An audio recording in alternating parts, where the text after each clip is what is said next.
Hello friends, welcome to all of you in my channel ZD Mathematics। आज अपन सबसे पहले तो रूट निकालेंगे कॉम्प्लेक्स नंबर का, nth रूट निकालेंगे और उसके बाद अपन nth रूट ऑफ यूनिटी देखेंगे। तो टॉपिक तो वही है, देखें तो nth रूट्स ऑफ यूनिटी। तो उससे पहले मैं पूरे कॉम्प्लेक्स नंबर को लेके अपन रूट निकालेंगे। तो सबसे पहले अपन क्या करते हैं, जैसे कॉम्प्लेक्स नंबर को किससे लिखते हैं, एक्स प्लस आयोटा वाई से लिखते हैं। ये तो अपन एक्स वाई नोटेशन में लिखते हैं। एक आर कोमा थीटा जो नोटेशन होता है उसमें जेड को कैसे लिखते हैं, ई की पावर आयोटा थीटा। ठीक है, आर ई की पावर आयोटा थीटा लिखते हैं, और जहाँ पे ई की पावर आयोटा थीटा होता है वो क्या होता है, cos theta plus iota sine theta. X y में तो सेम नोटेशन होता है कि भाई ये एक्स एक्सिस है और ये वाई एक्सिस है। और अपना जो आर कोमा थीटा में कैसे नोटेशन होता है कि इसमें प्रारंभिक लाइन होती है। ठीक है, ये इनिशियल लाइन प्रारंभिक रेखा होती है, इससे कितना कोण बना रही है। जैसे यहाँ ये अपना पॉइंट है, तो इसमें आर कोमा थीटा जब पॉइंट आता है, तो अगर ये आर कोमा थीटा पॉइंट है तो ये थीटा, तो ये एंगल है इनिशियल लाइन प्रारंभिक रेखा से, और आर इस जो मूल बिंदु है अपना ओरिजिन पॉइंट है उससे आर है वो डिस्टेंस दूरी है, तो उसे आर कोमा थीटा से लिखते हैं। ठीक है, अब आर ई की पावर आयोटा थीटा, इसका मतलब ये आर है और ये थीटा है ना, ऐसे इसका नोटेशन होता है। अब अपन को क्या निकालना है कि nth रूट निकालने हैं। तो अब अपन क्या करेंगे कि मान के चलेंगे कि z जीरो है, वो r जीरो ई की पावर आयोटा थीटा जीरो है। इसके अपन nth रूट निकालेंगे, अर्थात एक ऐसा z निकालेंगे जिसकी पावर n करेंगे तो अपन को z जीरो मिल जाएगा। nth रूट का मतलब क्या होता है कि z जीरो की पावर 1/n करें तो वो nth रूट आता है ना।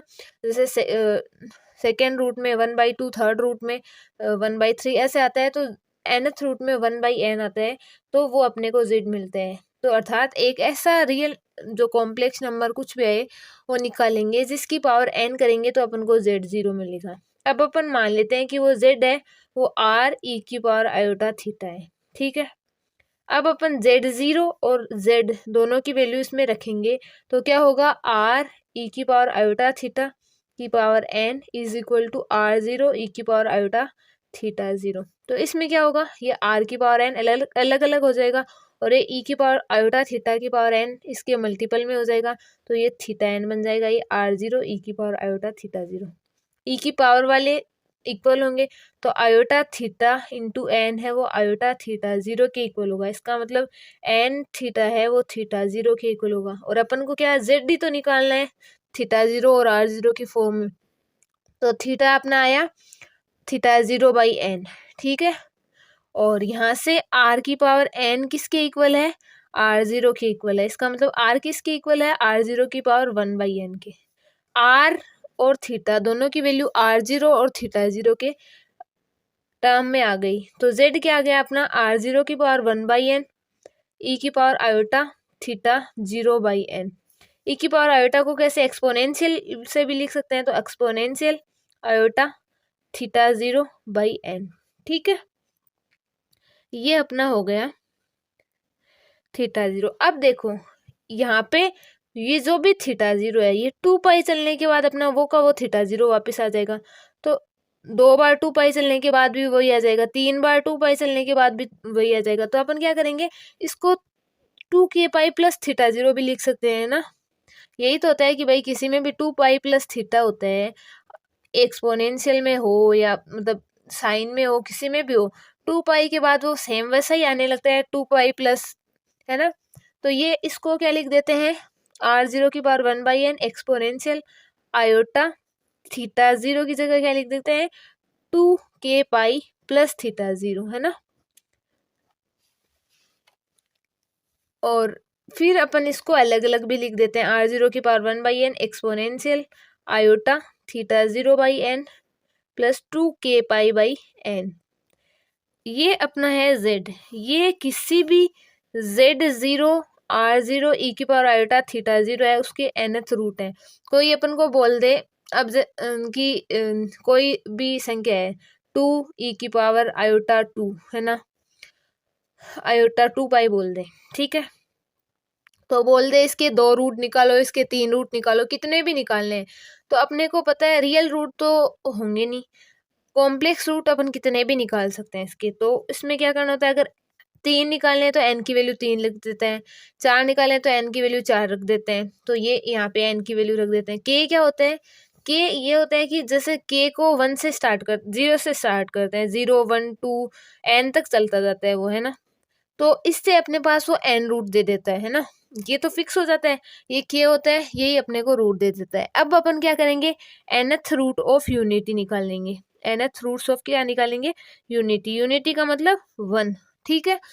तो 1 क्या होता है, 1 e⁻²0 ही तो होता है, यही तो अपने यहाँ मान लिया z 0 हुआ। तो z क्या होगा यहाँ से, r0 1⁻1/n exponential iota theta 0 क्या हो गया, 0/n प्लस 2k π/n, ठीक है। तो अपना जो 1 की nth रूट है वो क्या है, एक्सपोनेंशियल आयोटा 2k π/n या e⁻²2k π/n। ये अपना क्या आया, 1 के nवे मोल आए, 1 के nवे मूल आए, ठीक है। और इंग्लिश में बोलते हैं nth रूट्स ऑफ यूनिटी, 1 के nवे मूल, ठीक है। ये आ गए अपने पास, है ना। तो ये जो अपने nth रूट्स आए, n जो रूट आएंगे यहाँ से, इनको अपन किससे लिखेंगे, 1 ओमेगा ओमेगा स्क्वायर ऐसे ओमेगा⁻n−1 तक लिखेंगे। ये अपने n रूट हो जाएंगे। अगर 3 रूट निकालने तो ओमेगा² तक चला जाएगा, 4 निकालने ओमेगा⁻³ तक चला जाएगा, 5 निकालने ओमेगा⁻4 तक चला जाएगा, ठीक है। तो ये तो हो गए अपने रूट्स, ठीक है। और इनका ऑपरेशन अब जब अपन कंपोजिशन लगा दे ऑपरेशन, तो ये एक ग्रुप बनाता है ना। तो इस ग्रुप, क्योंकि देखो क्लोजर प्रॉपर्टी सेटिस्फाई करेगा, क्योंकि इनमें किसी को भी लेंगे ओमेगा⁻n होते हैं, आइडेंटिटी हो जाएगा, उसके आगे वाले आएंगे वो फिर से इसके अंदर ही आएंगे, क्लोजर होएगा। आइडेंटिटी 1 है इसमें, और इन्वर्स, हर का इन्वर्स एग्जिस्ट करेगा यहाँ पे, क्योंकि ओमेगा² को किसी ना किसी से मल्टीप्लाई करेंगे तब ओमेगा⁻n बनेगा, ओमेगा⁻n−2 उसका इन्वर्स हो जाएगा, हर का इन्वर्स एग्जिस्ट करेगा। फिर ओमेगा एसोसिएटिविटी होगी, साचर्यता होगी, ओमेगा⁻a ओमेगा⁻b ओमेगा⁻c है कि कोई भी 2 को पहले कर लो, ओमेगा⁻a + b + c बनना है ना। तो ये एसोसिएटिविटी भी होती है, इसलिए ये ग्रुप बनता है और इसको बोलते हैं nth roots of unity group, ठीक है। ओके, तो thank you, have a nice day. और अगर वीडियो अच्छा लगा हो तो please like share and subscribe. और नोट्स चाहिए हो तो डिस्क्रिप्शन में नंबर मेंशन है, आप मैसेज कर सकते हैं। PDF फॉर्म में आपको सारे नोट्स, सारे क्वेश्चंस के सॉल्यूशन मिल जाएंगे। ओके।